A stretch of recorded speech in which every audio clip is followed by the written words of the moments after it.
하나, 둘, 셋. 하나, 둘, 셋.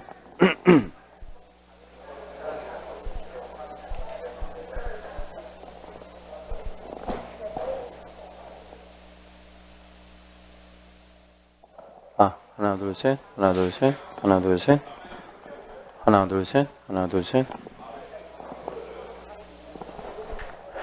자, 그러면 수업을 하겠습니다. 자, 이제 테마 10번에 보시면 고용인 제도가 있어요. 고용인 제도. 별표를 하나만 좀 해주시고, 고용인은 두 사람 합쳐 부르는 개념이에요. 누구랑 누구?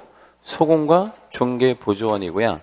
고용인을 고용하게 되면 신고를 해야 되는데, 고용신고 언제까지 해야 된다 그랬죠?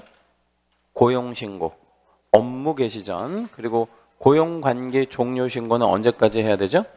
종료된 날로부터 10일 이내에 각 신고를 해야 돼요. 이건 똑같고요. 우리 고용인들도 업무적으로 알게 된 비밀은 지켜야 돼요. 이걸 비밀 준수 의무라고 얘기하고, 비밀은 언제까지 지켜야 되냐면 업무를 떠난 후까지 계속해서 지켜야 되고요. 고용인들도 뭘 잘못하면 형벌, 과태료의 대상이 됩니다. 그리고 업무에 대한 책임은 고용인 스스로도 져요. 고용인 본인도 지고, 그 고용인을 고용한 누구도 같이 지는 거예요. 개공도 같이 지는 거죠. 연대하는 책임을 지게 되고요. 자, 이제 차이점을 한번 좀 알아보면, 소공 같은 경우에는 뭐가 있는 자죠? 자격이 있는 자. 그래서 이제 중개 업무를 수행하거나 중개 업무를 보조하거나 뭐 이런 것들이 가능하고요. 반대로 우리 중개보조는 뭐가 없어요. 자격이 없기 때문에 무슨 업무를 수행하는 것도 안 되고 보조하는 것도 안 돼요. 중개 업무를 수행하는 것도 안 되고 보조하는 것도 안 된다. 그래서 자격이 없는 이제 자는 단순한 업무, 그죠? 단순한 업무만 보조해야 됩니다. 채용 상한은 이제 소공에 대한 채용 상한은 기본적으로 없고, 개공과 소공에 합한 거에 5배수를 초과해서는 고용이 안 되는 거는 누구에게만 적용되는 제도예요. 우리 중개 보조원에게만 적용되는 제도죠. 그래서 여기다 우리 별 하나만 잡아주시고요. 이거 초과하면 제재가 좀 있을까요? 초과하면 제재. 몇 년 몇 천에 1년 1천의 형벌에다가, 그리고 절대적인 등록 취소. 개공한테 좀 굉장히 좀 세게 데미지가 오겠죠. 교란행위에도 들어가고요. 행정처분, 우리 소공 같은 경우에는 그 자격 취소, 자격 정지 이런 거 이제 먹고, 중개보조는 그런 거 받을 게 하나도 없는 것이죠. 교육 관련해서 소공은 고용신고 직전 1년 안에 무슨 교육 받고 실무, 반대로 중개보조원은 직무교육을 각각 받아야 되고요. 연수교육은 소공만 받는 거고 2년에 한 번씩 받는 것이고, 이 연수교육을 안 받으면 얼마 이하의 과태료?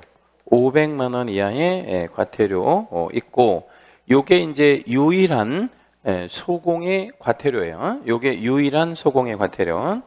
그다음 고지 의무는 또 누구에게만 있냐면 중개보조원. 그래서 여기도 유일하고 여기도 유일한 거예요.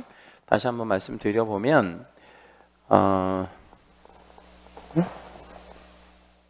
여기에 과태료의 대상이 된다 그랬잖아요. 소공도 과태료 대상, 그 중개보조도 과태료 대상이 되는데, 소공은 요거 딱 하나, 그 다음에 중개보조도 요거 딱 하나, 각각 하나씩 500만 원 과태료 받게 되는 그런 내용이 있습니다. 인장은 이제 소공만 등록을 하죠. 소공은 인장을 언제까지 등록하면 될까요? 업무 개시 전에 등록하면 되고, 업무 개시 전까지. 그리고 서명 민날인은 두 가지에만 하게 되고요. 우리 확인 설명서하고 거래계약서인데, 요거 두 가지에는 항상 서명 민날인 하는 것은 아니고, 무슨 업무 수행했을 때, 해당 업무를 수행했을 때 수행 시에만 서명 민날인 하는 거구나, 이렇게 기억해 주시면 되겠고요. 중개보조는 아예 이런 거를 해서는 안 된다. 자, 이제 고용인 고용에 따른 우리 이제 개공의 책임을 좀 한번 알아보면, 고용인 스스로도 민사책임 부담할까요? 고용인 스스로도 민사책임 부담 한다. 근데 고용인 스스로 부담하는 민사 책임은 무슨 책임이냐면 과실 책임이에요. 과실 책임. 그리고 이 고용인을 고용한 개공에게도 책임이 있죠. 고용인을 고용한 개공에게는 뭐가 없어도, 과실이 없어도 그걸 우리 무슨 책임이라 그래요? 무과실 책임, 뭐 이렇게 이야기하죠. 결과적으로 둘 다 책임을 진다 그래서 연대 책임이다라고 얘기를 하고요. 고용인은 무슨 책임도 부담하게 되냐면 형사 책임도 부담하게 되는데, 고용인은 사람이에요? 아니면 법인도 있어요? 다시, 고용인은 사람이에요? 아니면 법인도 있어요? 그러면 질문을 다시 드릴게요. 고용인은 사람만 고용하는 거예요? 막 우리 소, 돼지도 막 고용하고 막 그러는 거예요? 예? 누구만 고용하는 거예요? 사람만. 이거는 사람만 있는 거죠. 예, 그러니까 여기는 법인은 없는 겁니다. 예? 법인은 없는 거예요. 그래서 징역형을 갈 수도 있다는 거예요. 고용인은 징역형을 받을 수 있다. 근데 여기서 우리 개공이라고 하는 개념 안에는, 여기서 말하는 개공이라는 개념 안에는 사람도 있지만 누구도 존재해요. 법인인 개공이 항상 존재하잖아요. 그래서 얘네가 잘못한 걸 그대로 가져올 수가 없는 이유는 징역형을 가져오게 되면 법인에게 징역형을 때려야 되는 문제가 생기고, 그러면 우리 사람인 그 개공한테만 징역형 부과하면 형평이 안 맞는 문제가 생기고 하니까 아예 이 중에서 뭐는 빼고, 징역형은 빼고 뭐만, 벌금형만, 그러니까 이 벌금형만 해당 주에 규정된 벌금형만 가져온다, 뭐 이 얘기죠, 그죠? 네, 그래서 여기는 양벌 규정은 무순형만 받게 된다라는 거, 벌금만. 자, 그다음에 이제 소공 같은 경우에는 자격이 있기 때문에 행정상 책임, 그러니까 뭐 자격 취소나 자격 정지나 뭐 이런 거 받을 수 있는 뭐 그런 입장인데, 개공도 등록 걸고 하니까 등록 취소, 업무 정지, 중개부조는 이런 게 행정상 책임이 아예 없는 거죠, 그죠? 아무것도 받을 게 없는 거잖아요. 예를 좀 하나만 들어봐 드리면, 무면허로 음주운전을 하면 무면허 음주운전 적발되면 사고까지 쳤다라고 가정해 봅시다. 민사 책임이 있나요? 무면허로 음주운전해서 사람을 치웠다, 뭐 앞차를 받았다, 뭐 이래가지고, 그러면 민사 책임 있냐고요? 당연히 있죠. 형사 책임 있을까요? 있어요. 그러면 행정상 책임은?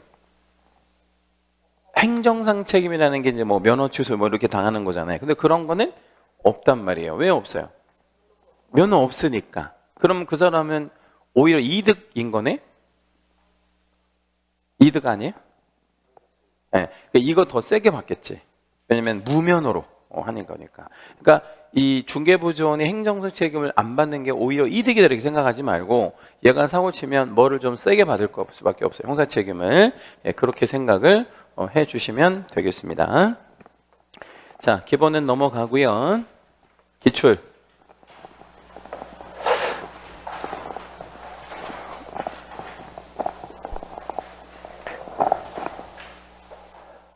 1번, 중개부조원뿐만 아니라 소공의 업무상 행위는 그를 고용한 개공의 행위로 본다.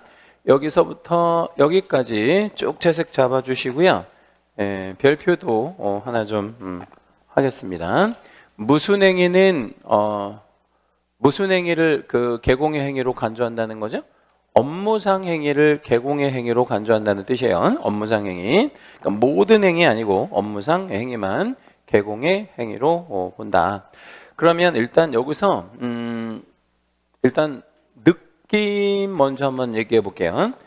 고용인의 업무상 행위는 그를 고용한 개공의 행위로 본다라는 이 법조항이 15조 2항인데, 이 법조항을 딱 보자마자 우리가 느껴야 될 어떤 뉘앙스는 뭐여야 되냐면, 억울하다고? 누가 억울하다고요? 개공이 왜 억울한 거죠?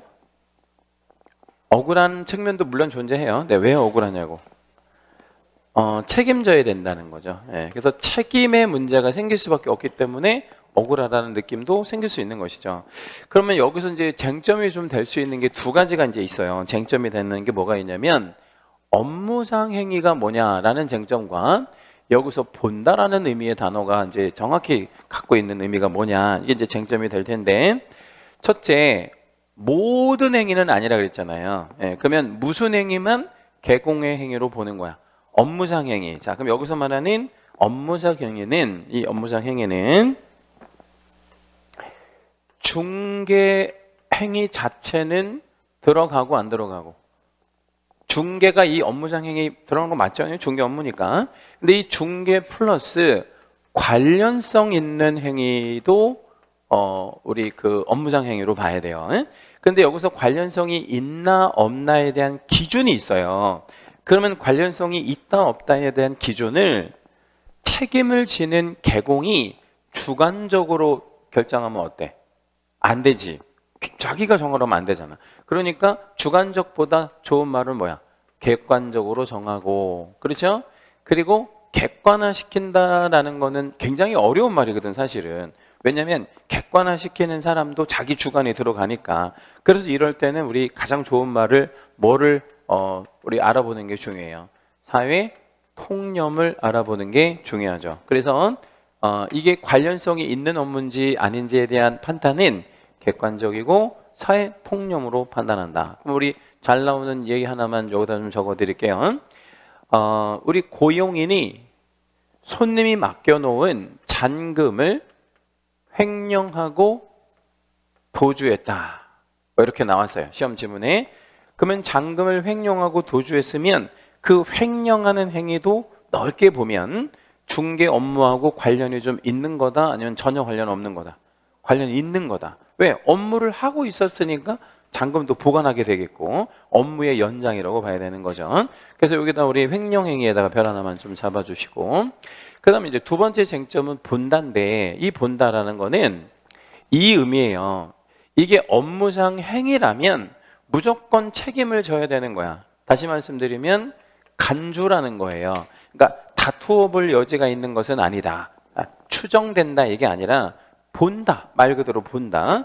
그러니까 이게 업무상 행위이기만 하면 개공 네가 무조건 책임져, 뭐 이런 얘기가 되는 거예요. 그래서 아까 얘기한 대로 좀 억울한 측면이 존재할 수밖에 없는 것이죠.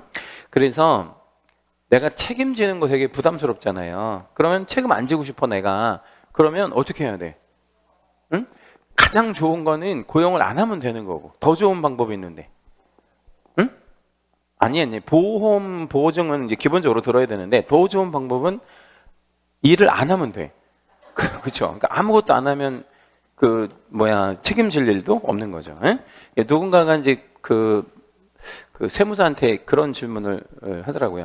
나 세금 좀 안 내고 싶은데 안 내는 제일 좋은 방법이 뭐냐? 세무사가 뭐라고 했을까요? 돈을 아예 안 벌면 된다고. 돈 안 벌면 세금 낼 일이 뭐 있어요? 그러니까 이것도 책임을 정말 지기 싫으면 고용하지 말든가, 아니면 아예 업무를 하지 말든가. 근데 반대로 얘기하면 업무를 하면서 고용을 하게 된다면 어쩔 수 없는 그런 책임이다. 그러니까 예컨대 이제 주의 감독이라든가 이런 것들을 철저히 하는 방법이 최선의 방법이죠. 아예 그 책임을 안 질 수는 없는 거다. 2번, 개공이 소공을 고용한 경우에 업무 개시 전에 등록관청에 신고하여야 한다. 고용신고 말하는 거잖아요. 고용신고는 뭐 하기 전에 신고해야 돼? 업무 개시 전에 신고해야 되고, 그 다음 소공에 대한 고용신고는 전자적으로도 가능하다. 전자적으로도 가능하고요. 여기에다 점점점 해주시고요. 고용관계 종료신고도 전자적으로 가능합니다.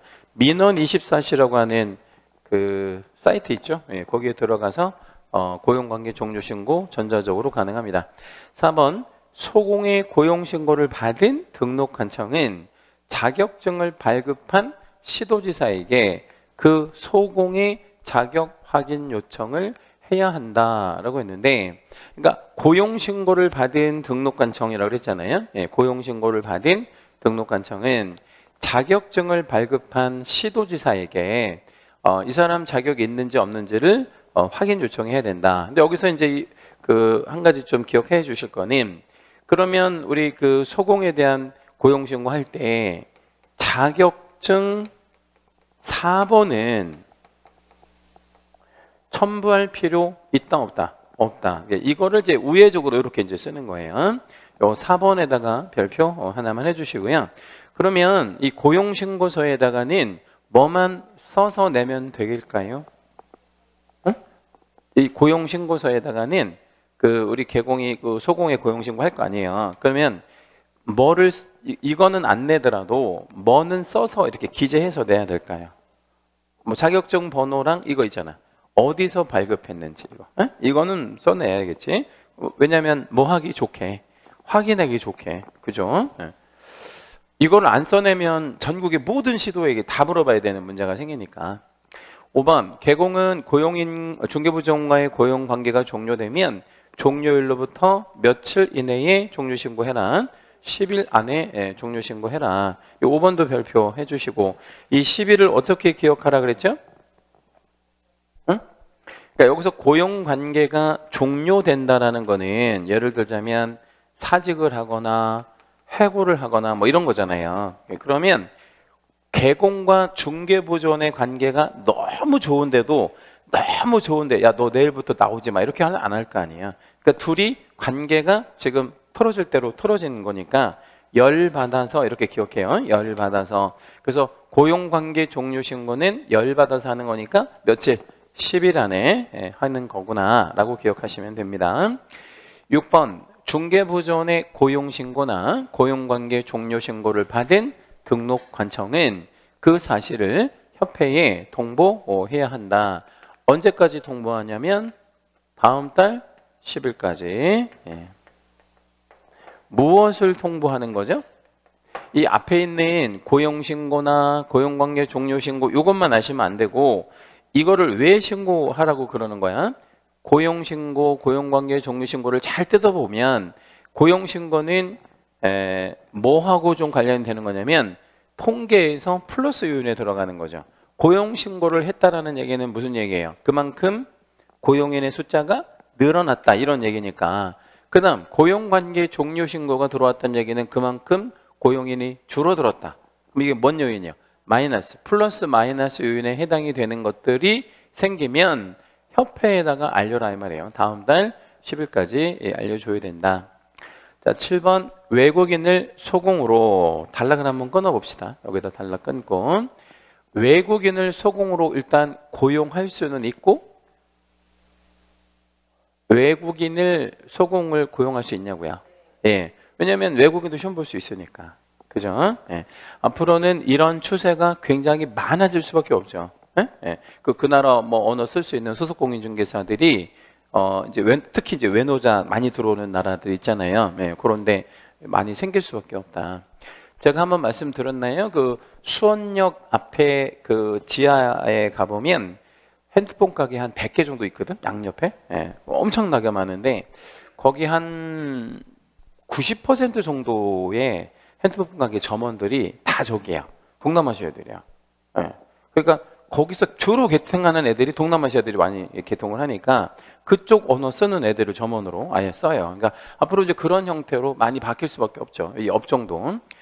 그리고 고용신고하는 경우에도 그의 자격을 증명하는 서류를 첨부할 필요는 없다. 그의 자격을 증명할 필요는 없다 이 얘기잖아요. 어차피 외국인인 소공도 자격은 어디서 땄어요?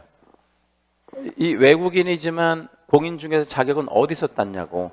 이거 우리나라에서 딴 거잖아. 그러니까 자격을 증명하는 서류를 첨부할 필요는 없다. 다만 한국 소공을 고용하는 거하고 다른 게 하나 있어요. 한국 소공을 고용할 때 하고 외국 소공을 고용할 때하고 다른 거 하나 있거든. 뭐가 다를까요? 응? 뭐? 그러니까 자격 확인하는 이런 건 안 들어가는 건 똑같아. 우리 한국인이든 외국인이든 안 들어가는데 외국인인 소공을 고용하는 경우라면 내국인의 경우에는 안 들어가는 서류 중에 하나가 들어가는 게 있다고. 그게 뭘까요?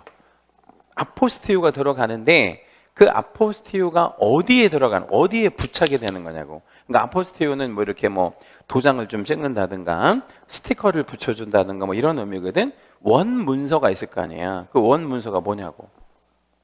여권을 왜 내? 여권은 얘가 갖고 있어야지. 잘 생각해봐요. 한국 사람이면 안 내도 되는데 외국이면 꼭 내야 되는 게 하나가 있다고. 뭘까요, 그게? 뭐? 한국 사람은 안 내도 돼요. 근데 외국인의 경우에는 그게 수공이든 개공이든 무조건 내야 되는데. 신원조회 좋아. 그거하고 관련이 있어. 근데 신원조회 한다는 거는 예컨대 뭐 전과를 조회하고 뭐 그런 거잖아요. 그런 게 모아서 뭐라고 하지? 네 글자인데. 뭐 금고 이상의 형의 선고를 받았나, 뭐 파산 선고를 받았나. 이거 우리나라에서도 뭐 있지만 왜 그 자기 나라에서도 무슨 뭐 형벌을 받을 수도 있는 거 아니야. 이걸 우리나라 공무원이 어떻게 알아요? 알 수가 없으니까. 그걸 네 글자로 뭐라 그래? 결격. 예, 그러니까 단 결격 사유에 해당하지 아니함을 증명하는 서류는 내야 됩니다. 그리고 이 서류에는 아까 답변하셨던 뭐가 꼭 부착돼야 돼. 아포스티유가 부착되어야 합니다. 그래서 이게 원본임을 확인해. 그래야 우리나라 공무원이 일을 편하게 하지. 그죠? 자격이야 우리나라 공무원이 확인하면 되지만 이거는 확인할 방법이 없잖아.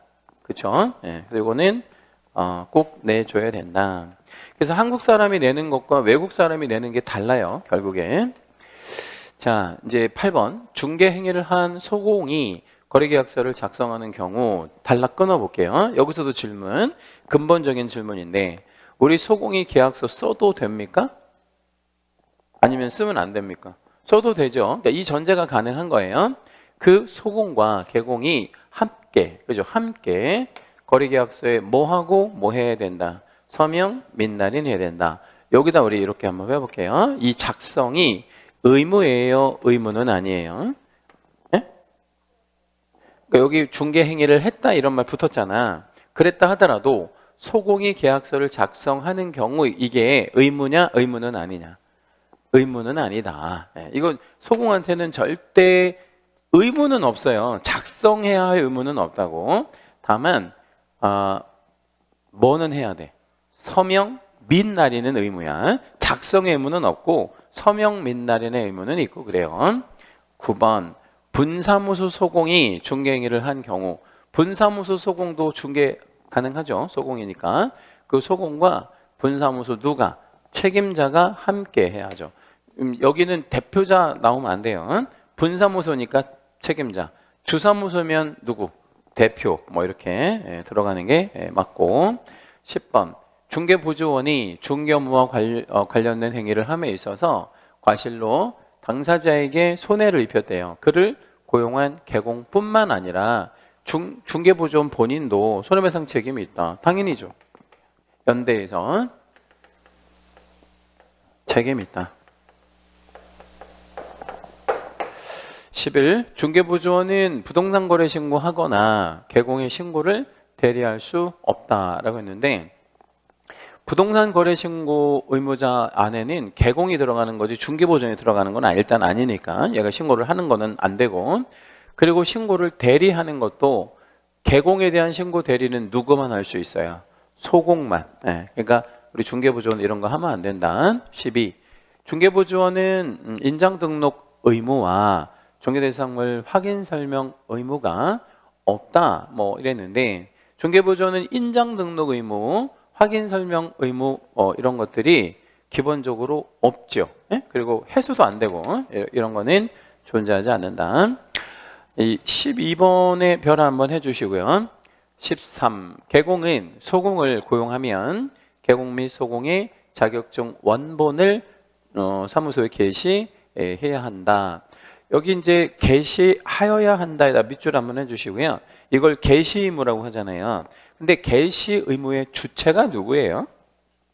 개공이죠. 그래서 여기 맨 앞에 주어 있잖아요. 개공 자리에다가 채색 하나만 해주시고 조심해야 될 게 있어요.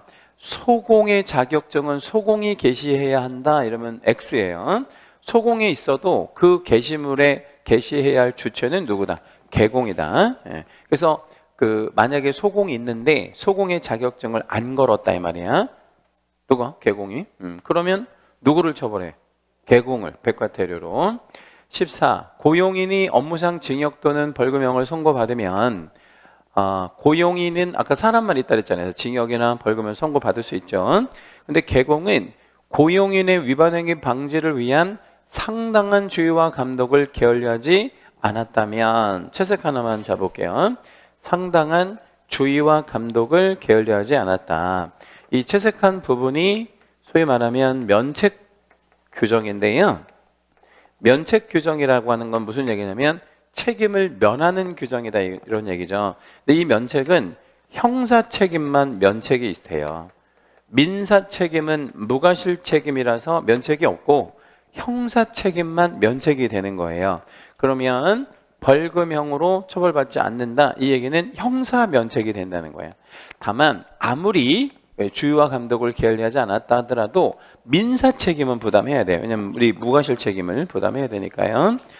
15. 등록의 결격 사유 중에 이 법 위반하여 300만 원 이상의 벌금형 선고받고 3년이 지나지 아니한 자. 결격 11번이잖아요. 여기에는 개공이 사용주로서 양벌 규정으로 처벌받는 경우는 포함되지 않는다. 양벌에 따른 벌금형은 결격이 아니다. 이거 얘기하는 거죠. 16번. 개공이 고용할 수 있는 중개보존의 수는 개공과 소공, 요거 우리 채색 하나만 잡아주세요.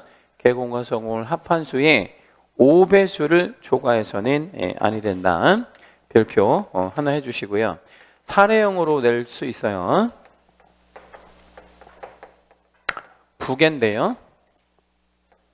소공을 3명 고용했다 라고 한번 전제 깔아볼게요. 부계입니다. 부칙 개공인데 소공을 3명을 고용을 했다 이렇게 주고 보조원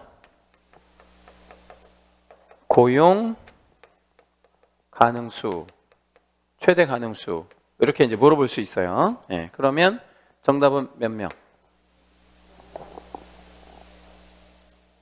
응? 어려운가요 이거? 안 어려운데 20명이지 20명까지 고용할 수 있죠. 그렇죠? 왜 20명이냐면 부칙 개공도 개공이잖아요. 부칙 개공도. 그러니까 여기 TO 몇 명? 5명. 그 다음에 소공 3명을 얘가 고용했잖아. 그러면 소공 1명당 얼마? 5명 또 생기잖아. 그러면 3, 5, 15, 15명. 여기 5명, 여기 15명 TO 합치니까 얼마? 20명. 이렇게. 법인이 나올 수도 있어요. 법인.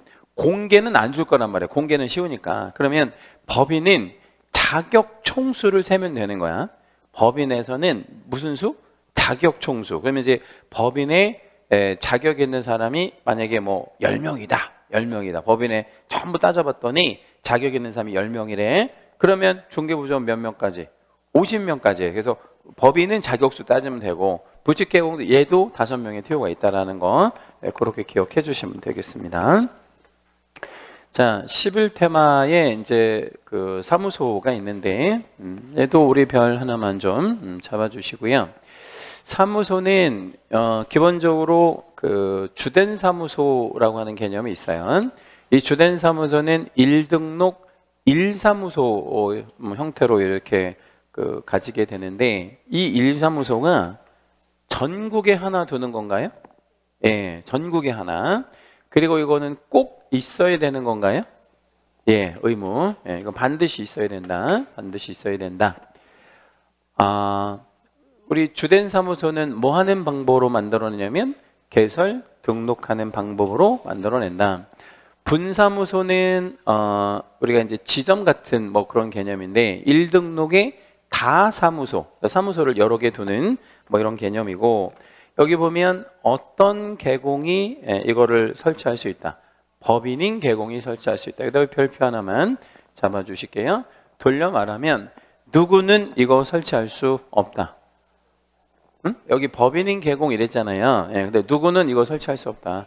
개인은 이거 안 된다. 개인은 이거 안 된다. 그리고 설치 신고하는 방법, 예, 설치 신고하는 방법으로 이제 하게 되는데 이 설치 신고는 무조건 어디 가서 해야 돼요? 주사무소 등록관청. 예, 이거 중요하고 법인이 분사무소를 꼭 둬야 돼요? 아니면 둘 수도 있는 거예요? 둘 수도 있는 거죠. 예, 이건 임의적인 예, 그런 부분이다.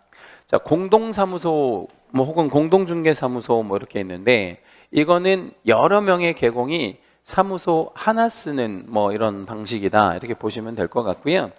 다등록 1사무소 뭐 이렇게 예, 기억하시면 되는데 하나의 사무소를 이제 두면서 여러 명의 개공이 같이 쓰는 뭐 이런 거죠. 그러면 이 공동사무소는 굉장히 효율적으로 쓸 수 있는 거죠. 비용이라든가 시간 같은 거 이런 걸 좀 많이 줄일 수 있으니까.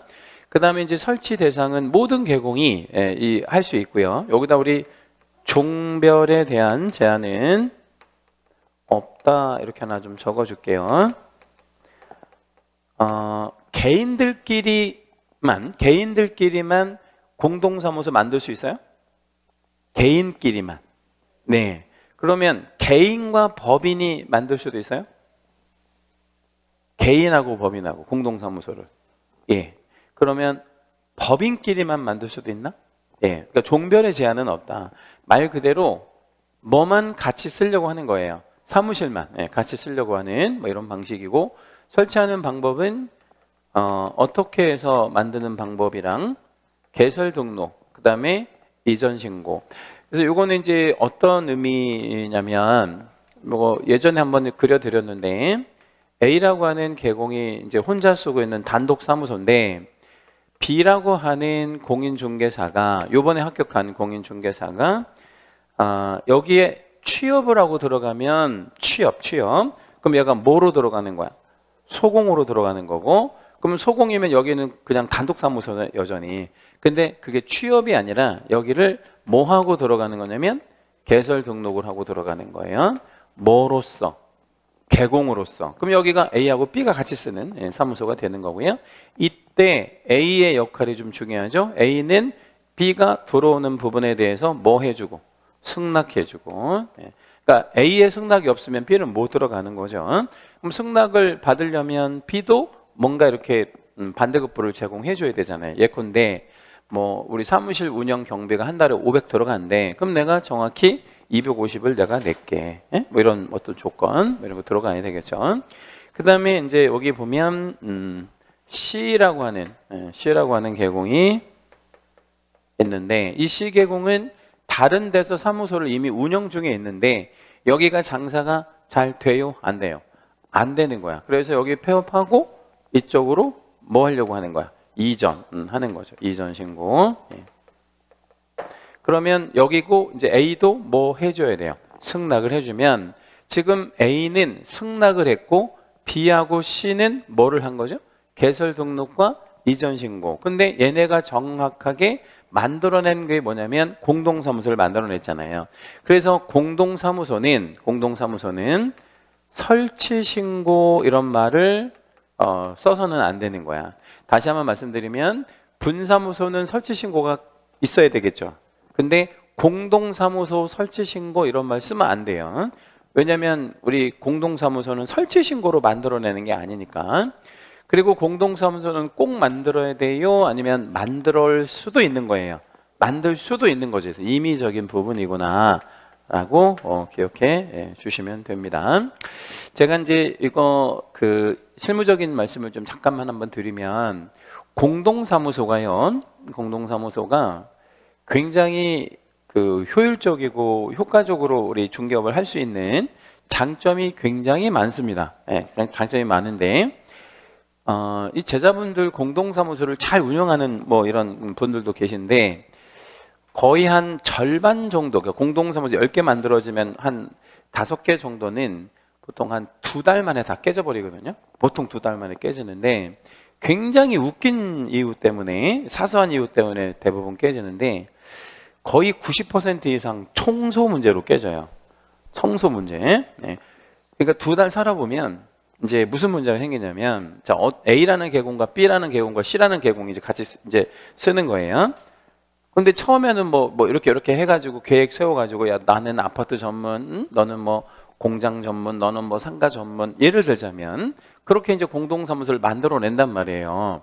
그러면 의기투합해가지고 했으면 서로 광고도 좀 이렇게 잘하고 하면 얼마나 잘 되겠어요. 근데 A는 뭐가 굉장히 중요한 사람이냐면 청소가 굉장히 중요한 사람이야. 청소가. 사무실에 나는 깔끔한 게 좋단 말이에요. 근데 B는 근데 뭐가 되게 중요한 사람이야. 청소보다는.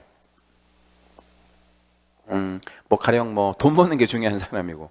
그리고 C는 청소 하나도 안 중요하고 돈 버는 것도 안 중요하고, 얘는 뭐 예를 들면 뭐 나 행복하게 하는 게 되게 중요하거나 손님들 많이 이렇게 오게 만드는 게 중요하거나, 하여튼 뭐 그런 게 되게 좋은 거야. 그러니까 이제 C 같은 경우는 자꾸 손님들 불러다가 자기 그 공동 사무실에서 손님들하고 뭐 같은 거 시켜 먹고 뭐 이런 거 좋아하고 뭐 고수도 치고 뭐 이러는 거야. 그러면 같이 할 수가 없는 거잖아. 그러면 깨지는 거지 뭐 이런 거. 그래서 그런 것만 잘하면 그 공동 사무소 정말 괜찮아요. 예, 제가 좀 추천해드리고 싶은 게 앞으로는 이런 방향으로 가는 게 좀 좋을 것 같아요. 공동사무소 이런 건. 예. 특히 그 위치가 좋은 데 있잖아. 그래 여기 마두역 사거리 같은 데 있잖아. 이런 데에다가 공동사무소 만들어가지고 마두역 사거리에서 핸들링 할 수 있는 물건들이 얼마나 많아. 이 인근에 아파트도 많지, 상가도 많지, 굉장히 많잖아요. 뭐 그리고 여기서 조금 우리 가자고 보면 뭐 가까이에 있는 공장도 많고, 예? 얼마나 핸들링 할 게 얼마나 많아요. 예. 그래요, 안 그래요? 예, 그래요. 예. 나중에 개업을 하시면 파주에다가 하실 거 아니에요? 만약에 하신다면. 고민하지 말고 파주에다 하세요. 파주에다가. 예. 왜냐하면 이 중개업은 본인이 잘 할 수 있는 곳에 하는 게 좋아. 잘 할 수 있는 곳에 하는 게 좋은데, 제가 볼 때 파주 지역은 손님을 이렇게 끌어들이는 게 굉장히 중요하잖아요. 그러니까 일산은 가만히 있어도 들어오는 지역이고, 파주 같은 데는 사람들 이렇게 끌어들이는 게 되게 중요하잖아. 그러려면 어디에서 그 중개업을 하는 게 좋겠어? 파주 초입에서. 그런 거에서 파주 초입에서 뭐 토지나 아파트나 뭐 이런 거 있잖아요. 그런 거 한번 해보면 제가 볼 때 굉장히 괜찮을 것 같아요. 그래서 공동중개로 해요. 공동사무소 이런 거. 뭔 말인지 아시겠죠?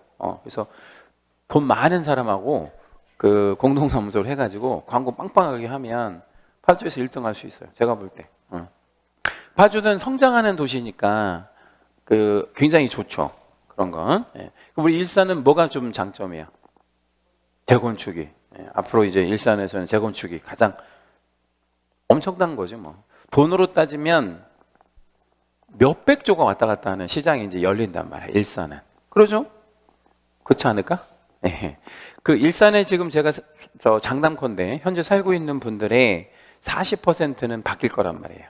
현재 살고 있는 분들의 40%는 바뀝니다. 향후 10년 안에 엄청난 시장이 열린다니까, 앞으로 일산에. 예. 자, 여기서 일산 사는 사람들이 이제 재건축을 하게 되면, 그러니까 나가고 싶은 사람들이 이제 생길 수밖에 없어요. 왜냐하면 공사 기간도 이제 길어지는 데다가, 그러고 난 이제 돈 벌 만큼 벌었어. 근데 다른 데도 한번 살아보고 싶은 사람들도 생기지 않을까? 예. 이제 그 타이밍에 맞춰서 이제 뭐 파주나 이런 데 이제 신도시가 형성이 되면 한번 다시 들어가 볼까? 이런 거 이제 생길 수밖에 없잖아. 그리고 이제 일산은 어떻게 보면 그 뭐라 그럴까요? 신도시면서 어떻게 보면 성공한 신도시가 된 거잖아. 그러면 유입할 인원도 되게 많고, 그럼 40% 정도는 바뀐다고 봐야 돼요. 그런 시장을 여러분 선점하시려면 이런 것도 괜찮다니까. 광고만 많이 한다면 공동사무소 정말 괜찮아요. 자, 사무소 명칭. 자, 우리 사무소 명칭 관련해서 자기, 부자기 뭐 이렇게 이제 있어요. 일단은 사무소 명칭을 만들 때 몇 자나 몇 자의 문자를 꼭 사용해서 만들어줘야 돼요. 8자나 5자. 8자는 옆에 나와 있는 대로 뭐라고 쓰는 게 8자예요? 공인중개사 사무소. 5자는 부동산 중개. 자, 그러면 이렇게 딱 8자랑 5자라고만 하라는 게 아니라 이런 문자를 포함해라, 이 얘기죠. 예, 그러면 행운 공인중개사 사무소 이렇게 쓸 수 있나? 예. 그러면 행복 부동산 중개 이렇게 쓸 수 있고요. 예. 뭐 그런 식으로 이해하시면 되겠고요. 그다음 자기는 해야 하는 거, 부자기는 하지 말아야 되는 거, 부자기는 금지. 개공이 간판을 만약에 설치하게 되면 간판에는 반드시 개공의 성명을 인식 가능하게 표기해 줘야 돼요. 그걸 성명 표기 의무 이렇게 얘기를 하는데 이렇게 빼보겠습니다. 예. 그래서 이게 이제 주사무소 간판이냐 분사무소 간판이냐 이렇게 이제 나눠서 분사무소 간판이면 누구의 이름을 써줘야 돼. 대표. 그리고 분사무소 간판이면 누구의 이름? 책임자. 예, 이것도 이제 곧잘 출제가 되는 항목이에요.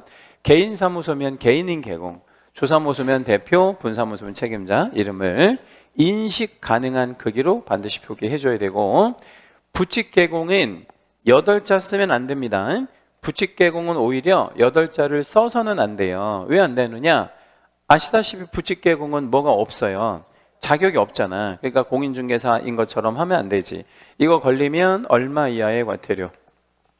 100과태료. 이렇게 정리하시고 이렇게 연결해야 돼요. 부칙 개공도 개공이니까 1년 1천으로 가면 안 된다. 여기는 이제 맨 밑에는 개공 아닌 자 뭐 이렇게 들어가야 되겠죠. 그래서 개공 아닌 자가 우리 공인중개사 사무소 8자, 부동산 중개 5자 이런 거 동일하게 써도 안 되고 뭐하게 해도 안 돼요. 유사하게 써도 안 되고, 만약에 이거 쓰게 되면 형벌이 있어요. 몇 년 몇 천의 형벌? 1년 1천의 형벌이 있구나. 이렇게 정리해 주시면 되겠습니다. 자, 이제 3번에 한번 가보면 사무소 이전. 이전은 사후 며칠 안에 신고해야 됩니까? 10일 이내에 신고를 해야 되는데, 그 신고하는 그 어떤 절차를 좀 말씀드리기 전에 경우가, 그러니까 이전을 하는 경우가 관내에서 움직이는 경우와 관외로 움직이는 경우, 이렇게 이제 두 가지 경우가 있잖아요. 그러면 관내에서 이전했을 때 뭐라 그럴까요? 이제 이전을 먼저 하고 신고는 사후 신고 하잖아요. 이제 신고를 하면 적격을 검토한다. 그럼 적격을 검토한다는 거는 이전 후 사무소가, 이전 후 건물이 적합한지 이건 이제 검토한다는 얘기고, 이상 없다. 그러면 원칙은 어떻게 처리하고 예외는 어떻게 처리할 거냐 이제 이 얘기예요. 근데 여기 관내에서 움직였을 때는 등록관청이 바뀐 경우예요? 아니면 안 바뀐 경우예요? 안 바뀐 경우. 그러니까 일산 동구 안에서만 움직인 경우 아니겠어요? 그러면 원칙은 등록증을 어떻게? 재교부. 그런데 예외적으로는 등록증을 그냥 기재사항만 바꿔가지고 수정해서 교부할 수도 있고 뭐 그런데, 위아래의 차이는 제자가 들어가면 돈을 받고 종이값, 무슨 용도로 돈을 받는 거죠? 등록증값. 그 다음에 요거는 그냥 수정 교부하는 거니까 돈 받고 안 받고 원래 그 개공이 갖고 있는 등록증만 수정해서 주는 거죠. 근데 이제 관할구역 외로 넘어갔다. 뭐 일산에 있다가 뭐 파주로 갔다든가 아니면 뭐 서울로 뭐 들어갔다든가 뭐 이렇게 여러 가지 경우가 있을 거 아니에요.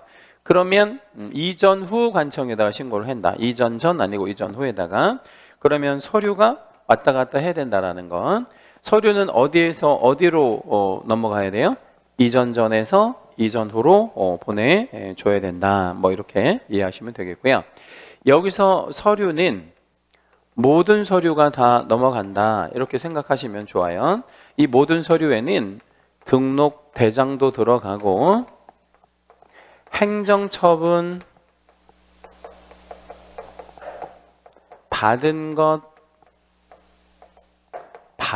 앞으로 받을 것 전부 포함입니다.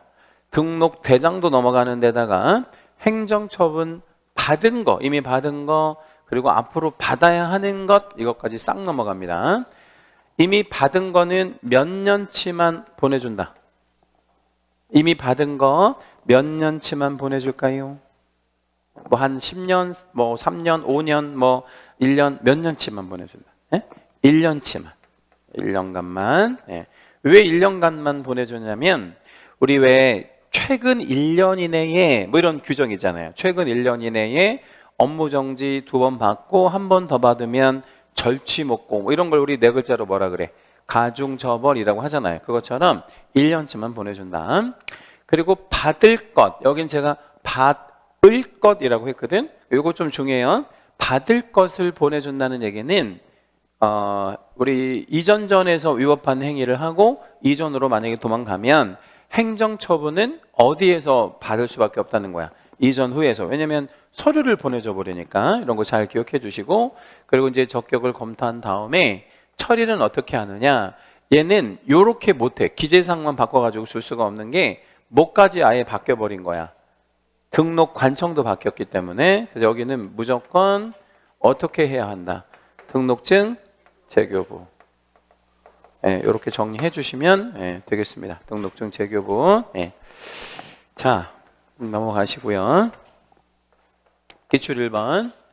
개공은 등록관청 관할구역 안에 사무소를 2대, 한 개의 사무소만 돌 수 있다라고 했는데, 여기서 한 개의 사무소가 아까 우리 보셨던 무슨 사무소를 말하는 거예요? 주된 사무소. 요 주된 사무소만 돌 수 있다가 원칙입니다. 이거에 위배되면 이제 이중 사무소라고 해서 처벌을 받을 수 있겠죠. 우리 1번에다가 별 하나만 좀 해주시고요. 요 밑에부터는 다음 시간에 이어서 하겠습니다.